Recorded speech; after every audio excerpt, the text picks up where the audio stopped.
اسی طرح امام نے جہری نماز میں سری نماز پڑھ لی یا سری نماز میں جہری نماز پڑھ لی۔ جہری نماز کہتے ہیں وہ 3 نمازیں جس میں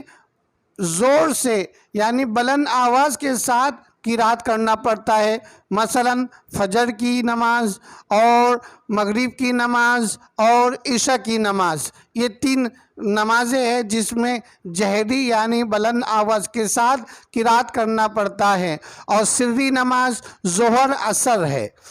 اگر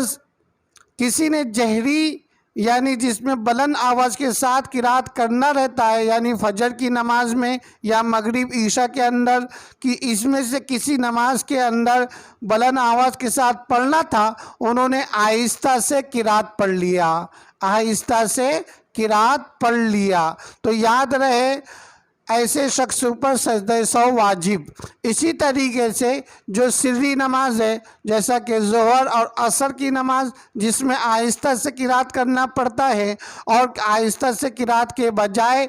امام صاحب نے بلند آواز کے ساتھ قرات کر لیا تو بھی سجدہ سہو واجب ہوگا، تو بھی سجدہ سہو واجب ہوگا۔ یہ دونوں طریقوں کے اندر سجدہ سہو واجب ہوگا۔ لیکن ایک بات یاد رکھے،